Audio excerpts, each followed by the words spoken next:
우리 하나님 말씀 잠언 23장 15절에서 35절까지 말씀입니다. 잠언 23장 15절에서 35절까지 말씀입니다. 말씀을 읽도록 하겠습니다. 내 아들아, 만일 내 마음이 지혜로우면 나 곧 내 마음이 즐겁겠고, 만일 내 입술이 정직을 말하면 내 속이 유쾌하리라. 내 마음으로 죄인의 형통을 부러워하지 말고 항상 여호와를 경외하라. 정령이 내 장래가 있겠고 내 소망이 끊어지지 아니하리라. 내 아들아, 너는 듣고 지혜를 얻어 내 마음을 바른 길로 인도할지라. 술을 즐겨 하는 자들과 고기를 탐하는 자들과도 더불어 사귀지 말라. 술 취하고 음식을 탐하는 자는 가난하여질 것이요 잠자기를 즐겨 하는 자는 헤어진 옷을 입을 것임이니라. 너를 낳은 아비에게 청종하고 내 늙은 어미를 경히 여기지 말지니라. 진리를 사되 팔지는 말며 지혜와 훈계와 명철도 그리할지니라. 의인의 아비는 크게 즐거울 것이요 지혜로운 자식을 낳은 자는 그로 말미암아 즐거울 것이니라. 내 부모를 즐겁게 하며 너를 낳은 어미를 기쁘게 하라. 내 아들아, 내 마음을 내게 주며 내 눈으로 내 길을 즐거워할지어다. 대저 음료는 깊은 구덩이요 이방 여인은 좁은 함정이라. 참으로 그는 강도같이 매복하며 사람들 중에 사악한 자가 많아지게 하느니라. 재앙이 네게 있느뇨, 근심이 네게 있느뇨, 분쟁이 네게 있느뇨, 원망이 네게 있느뇨, 까닭없는 상처가 네게 있느뇨, 붉은 눈이 네게 있느뇨. 술에 잠긴 자에게 있고 혼합한 술을 구하러 다니는 자에게 있느니라. 포도주는 붉고 잔에서 번쩍이며 순하게 내려가나니 너는 그것을 보지도 말지어다. 그것이 마침내 뱀같이 물 것이요 독사같이 쏠 것이며 또 내 눈에는 괴이한 것이 보일 것이요 내 마음은 구부러진 말을 할 것이며 너는 바다 가운데에 누운 자 같을 것이요 돛대 위에 누운 자 같을 것이며 내가 스스로 말하기를 사람이 나를 때려도 나는 아프지 아니하고 나를 상하게 하여도 내게 감각이 없도다. 내가 언제나 깰까 다시 술을 찾겠다 하리라. 아멘.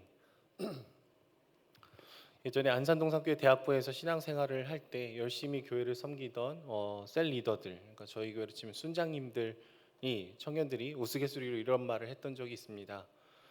우리가 예수님을 너무 빨리 믿었다. 뭐 이런 얘기들을 순장 모임 때 성기미들이 했었습니다.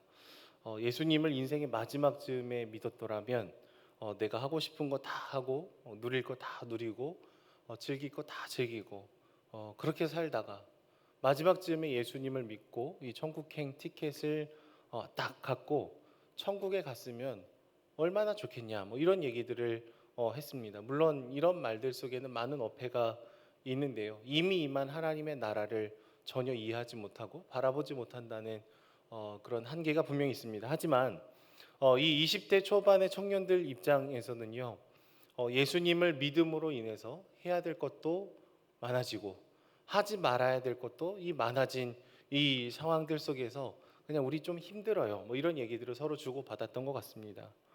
열심히 예수님을 따라서 살다가도 아무렇지 않게 뭐 술 먹고 즐기고 그냥 아무 제약 없이 자기 마음대로 살아가는 그런 친구들의 모습을 이렇게 보면은 내가 너무 많은 고민을 하는 것은 아닌가. 내가 남들은 지고 가지 않는 이 높은 기준을 나에게 지고 가고 있는 것은 아닌가. 뭐 그런 생각들을 20대 초반에는 할 수도 있는 것이죠. 그래서 때로는 교회를 막 열심히 다니던 친구들이 뭔가 자유로워 보이는 교회 다니지 않는 친구들을 보면서 그냥 나도 저렇게 아무 생각 없이 살고 싶다. 뭐 이런 얘기를 했었던 것 같아요. 여러분 그리스도인이 된다라는 것은요. 실제로 더 이상 내 삶의 주인이 내가 아니라 하나님이 주인이시기 때문에 우리 삶의 모든 영역에서 하나님을 주인으로 인정하는 삶을 말합니다. 그러니까 그리스도인이 된 이후에 우리는 하나님을 신경 쓰지 않고는 절대로 살아갈 수가 없는 존재인 것이죠. 특별히 오늘 말씀 가운데에서는요, 우리가 하나님을 경외하는 삶, 그리고 주님의 말씀을 청종하고 순종하는 삶, 그 지혜로운 삶을 살게 되면은 하나님의 마음이 즐거우시겠다라고 표현을 하고 있습니다.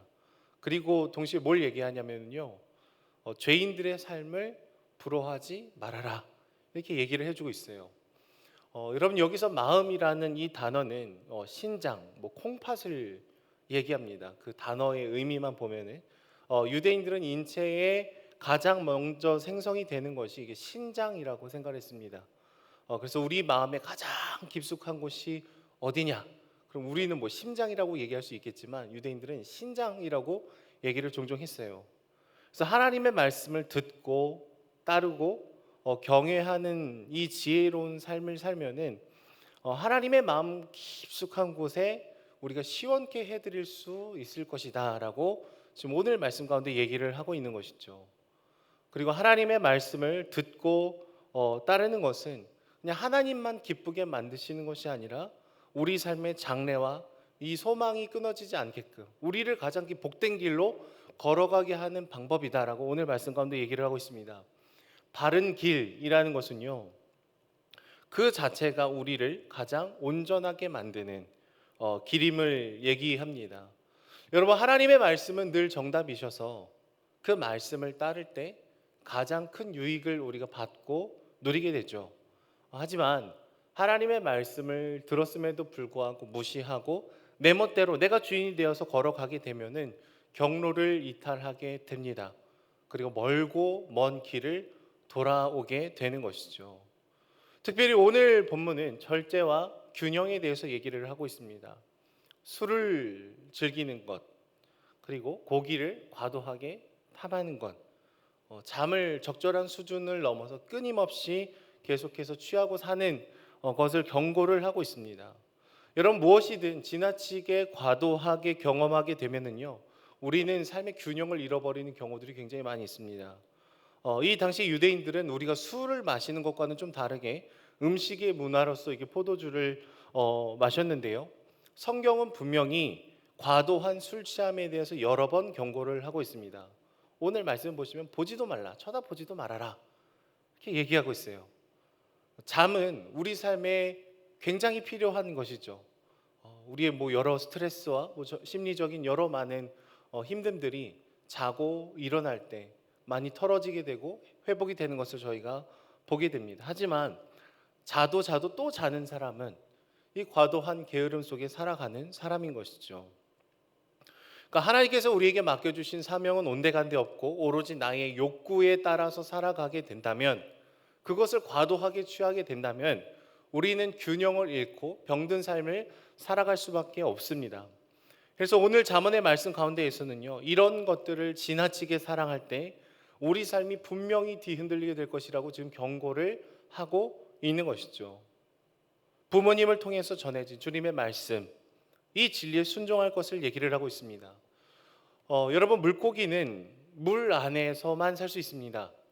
어항 속에 갇혔을 때 밖을 보면 왠지 물 밖이 굉장히 자유로워 보일 수도 있겠죠. 하지만 그 물 밖을 벗어나는 순간 숨을 쉴 수 없고 죽음에 이르를 수밖에 없는 것이죠. 도로 위에서는 안전속도가 붙어있는 이 표지판이 굉장히 답답하게 느껴질 때가 있습니다. 요즘 뭐 시내를 보면 막 50km, 저도 답답할 때가 있어요. 60 정도는 됐을 텐데. 그런데 그 안전속도가 정해진 이유가 있는 것이죠.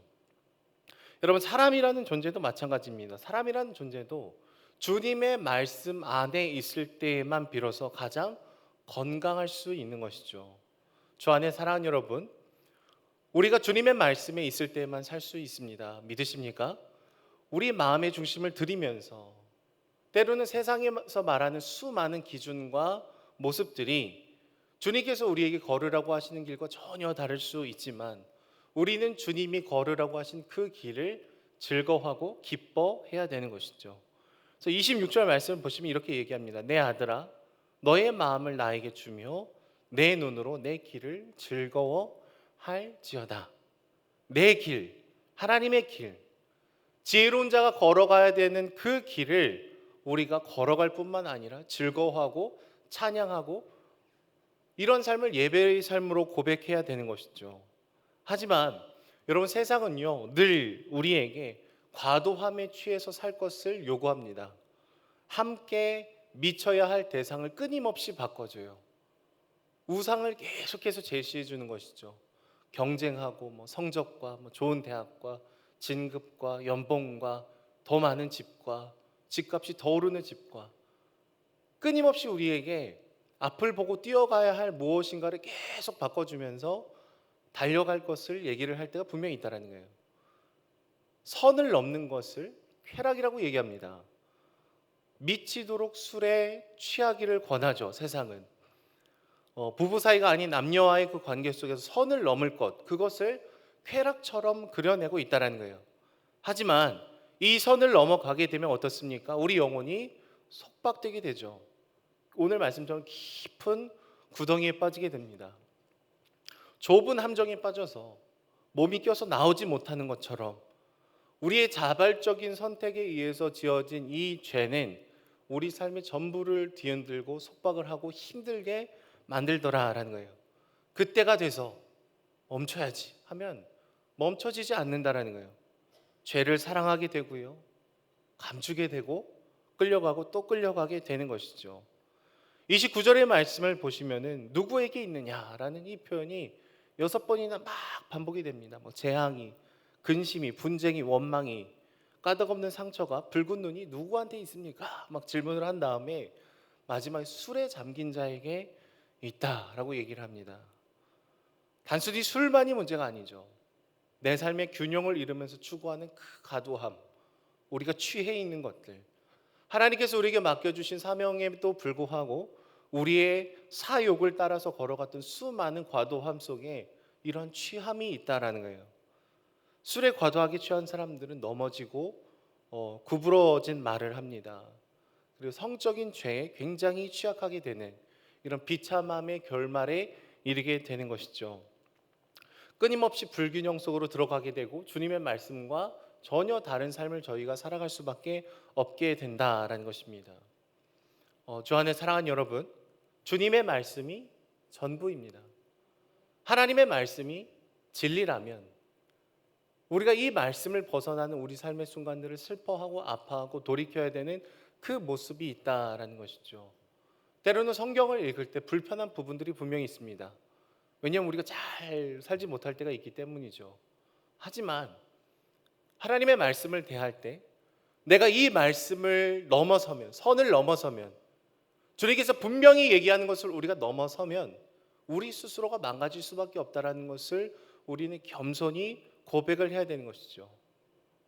물고기가 그 물 안에서 있을 때는 답답하다, 이 어항이 너무 좁다, 너무 제약이 많다, 뭐 이렇게 얘기할 수 있지만 그것을 건너가는 순간, 선을 벗어나는 순간 죽음에 이르게 되는 것과 비슷한 것입니다.